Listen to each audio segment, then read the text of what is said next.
मैं इसको आपको समझाने जा रहा हूं लेकिन अपने शब्दों में, मेरे शब्द में इसको सुनिएगा, वो ज्यादा अच्छे से आपको क्लियर करेगा, टच करेगा। हमने कहा कि व्हेन अ स्ट्रेट लाइन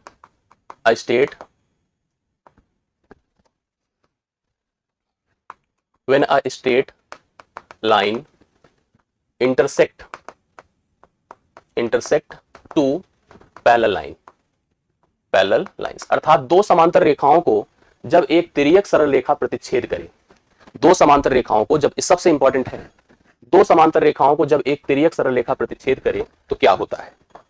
देखो क्या क्या होता है। दो समांतर रेखाएं पहले ले लीजिए, ले लिया हमने, एक का नाम मान लो यल है, दूसरे का नाम यम है, दोनों समांतर है, इस तरह से एरो डिनोट किया जाता है।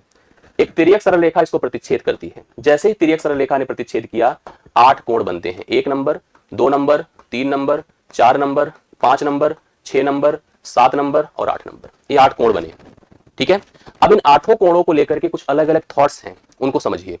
अलग अलग थॉट्स हैं, एक एक करके ध्यान से सुनते जाइएगा, सब कंफर्म होता जाएगा। सबसे पहला थॉट आप ध्यान से देखिएगा। सबसे पहले थॉट में होता है अल्टरनेट इंटीरियर। अल्टरनेट इंटीरियर मतलब एकांतर अंतःकोण, एकांतर अंतःकोण समान होंगे। एकांतर अंतःकोण क्या होंगे? समान होंगे। अब सोचो एकांतर अंतःकोण कौन है? जैसे जब दो किसी समांतर रेखाओं को एक तिर्यक रेखा प्रतिच्छेद करे, उस समय हमने कहा एकांतर अंतःकोण बराबर होंगे। अंतः में भी एकांतर, जैसे कि 3 जो है 5 के एकांतर होगी, 4 जो है 6 के एकांतर होगी, तो हम लिखेंगे कोण 3 बराबर कोण 5 है और कोण 4 बराबर कोण 6 होगा। मतलब यह 3 जो है 5 के बराबर हो जाएगा, 4 जो है 6 के बराबर हो जाएगा। एकांतर अंतःकोण यहां पर समान होंगे। कब? जब दो समांतर रेखाओं को एक तिर्यक सरल रेखा प्रतिच्छेद करे। दूसरा, इसी में आप एक एक करके समझिएगा, सब कंफर्म हो जाएगा। दूसरा, एकांतर बाह्य कोण भी समान होंगे। एकांतर बाह्य कोण भी समान होंगे। अब एकांतर बाह्य कोण देखिए कौन कौन से होते हैं। एकांतर बाह्य कोण भी क्या होंगे? समान होंगे। चलिए एकांतर बाह्य कोण बताइए कौन कौन से हो जाएंगे। जैसे 2 जो है ना, 2 जो है 8 के साथ होगा, कोण 2 बराबर कोण 8 हो जाएगा। कोण 1 जो है कोण 7 के साथ हो जाएगा। देखिए एकांतर जैसे अंतः था 3 5 के साथ, 4 6 के साथ, एकांतर बाह्य मतलब 1 के अंतर पर 2 8 के साथ और 1 7 के साथ बराबर हो जाएगा। इसको नोट कर लीजिएगा आप लोग, जो जो मैं कराता जा रहा हूं, बाकी मैं पॉइंट आपको बता दूंगा। एकांतर अंतः भी बराबर होंगे, एकांतर बाह्य भी बराबर होंगे। तीसरा पॉइंट नोट करिएगा, करेस्पॉन्डिंग एंगल। करेस्पॉन्डिंग एंगल मतलब होता है संगत कोण। संगत कोण भी क्या होंगे? समान होंगे। अब संगत किसको कहते हैं बताइए? जो आपके संगत होता है ना, जैसे जो हमारे पैरेलल, हमारे रिस्पेक्ट में होता है, हमारे रिगार्ड में होता है। जैसे मान लो कि हम जैसे जिस पोजीशन पर खड़े होते हैं, अगला व्यक्ति भी उसी पोजीशन पे खड़ा हो, तो that is the corresponding with me, वो हमारे साथ है। जैसे आप ऐसे सोचिए, आपको यह रेखा दिख रही है यल के ऊपरी भाग में जो कोण है, यम के भी ऊपरी भाग में कोण के संगत होंगे और एक तरफ होंगे। जैसे हम इस रूम में खड़े हैं, हमारे पैरेलल बगल एक रूम है, उसमें जो हमारे समांतर खड़े हैं, समकक्ष खड़े हैं, वो हमारे समांतर हैं। जैसे देखो, एक जो है इस रेखा का ऊपरी भाग है, इसका ऊपरी भाग 5 होगा, तो 1 5 के साथ संगत होगा, कोण 1 बराबर कोण 5 हो गया। इसी तरह से निचले हिस्से में जाइए तो कोण 4 कोण 8 के साथ हो जाएगा, कोण 4 बराबर कोण 8 हो गया।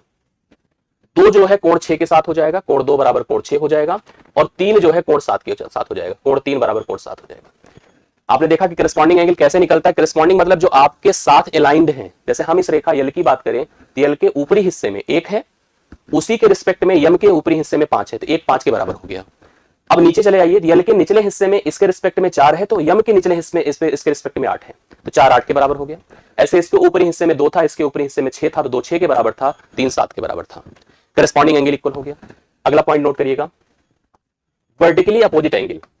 Vertically opposite angle, vertically opposite angle मतलब शीर्षाभिमुख कोण, तो मैंने पहले भी बताया था समान होते हैं। शीर्षाभिमुख कोण क्या होंगे? समान होंगे। शीर्षाभिमुख कोण कौन कौन से होंगे? देखिए, कोण 1 कोण 3 के साथ होगा, नोट करते जाइए। कोण 1 बराबर कोण 3 होगा, कोण 2 बराबर कोण 4 होगा, कोण 5 बराबर कोण 7 होगा, और कोण 6 बराबर कोण 8 होगा। आप खुद ही देखिए, 1 3 के साथ, 2 4 के साथ, 5 7 के साथ, 6 8 के साथ, शीर्षाभिमुख कोण बराबर हो गए। और अगला देखिएगा, 5वां नंबर, को इंटीरियर, बहुत इंपॉर्टेंट है ये।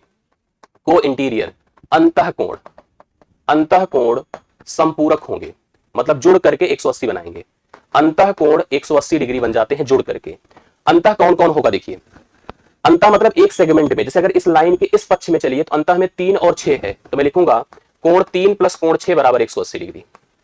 और इस लाइन के इस पक्ष में अंतः में 4 और 5 है, तो कोण 4 प्लस कोण 5 बराबर 180 डिग्री। तो ये बहुत इंपॉर्टेंट है कि अंतः कोण आपके क्या होते हैं, संपूरक होते हैं, मतलब 180 डिग्री उन दोनों कोणों का जोड़ होता है। क्लियर है? पूरक और कोटि पूरक जनरली होता क्या है सौरभ, ध्यान दीजिएगा कि जब भी कभी पूरक शब्द आता है ना तो कोटि पूरक को ही एक्सप्लेन किया जाता है। हालांकि लिखने के लिए जरूरी होता है कि कोटि पूरक लिखा जाए, लेकिन जब पूरक केवल लिख कर आएगा तो आप कोटि पूरक के हिसाब से प्रश्न हल करिएगा। ये हो गया। लास्ट इसमें देख लीजिएगा, जितने भी लीनियर पेयर हैं, जितने भी लीनियर पेयर हैं, लीनियर पेयर अर्थात रेखीय युग्म, रेखीय युग्म क्या होंगे, संपूरक होंगे। जितने भी रेखीय युग्म होंगे वो सभी आपके संपूरक होंगे। पहले देखिए कौन कौन से रेखीय युग्म है भैया। रेखीय युग्म में बहुत सारे हैं। इसमें 1 2 के साथ अगर इस पॉइंट को सोचिए तो कोण 1 प्लस कोण 2, कोण 2 प्लस कोण 3, कोण 2 प्लस कोण 3, कोण 3 प्लस कोण, ये भी देखिए 180 है, ये भी 180 है, कोण 3 प्लस कोण 4, ठीक है, और कोण 1 प्लस कोण 4, ये भी 180 है और ये भी 180 है। इसी क्रम में 5 प्लस 6 ये भी 180 होगा, 6 प्लस 7 180 होगा, 7 प्लस 8 180 होगा, 5 प्लस 8 भी 180 होगा। जैसे ऊपर का भाग मैंने 1 प्लस 2, 2 प्लस 3, 3 प्लस 4, 4 प्लस 1 180 अलग अलग बनाया है, उसी प्रकार से 5 प्लस 6, 6 प्लस 7, 7 प्लस 8 और 5 प्लस 8 भी 180 होगा। ये कुल 6 पॉइंट होते हैं। कब? जब दो रेखाएं समांतर हैं, उनको एक सरल तिर्यक रेखा प्रतिच्छेद करती है। तो इन फैक्ट को जरूर और मोस्ट इंपॉर्टेंट मान करके तैयार कर लीजिएगा। आई होप आपको क्लियर होगा। एक बार कंफर्म बता दें, अगर कुछ समझ में आया हो, समझ में आ रहा है तो मुझे बताइए, और अगर अच्छा लगा हो तो वीडियो को लाइक भी करिएगा। ठीक है, आ रहा हो तो जरूर बताइएगा, फिर हम इसका उपयोग करते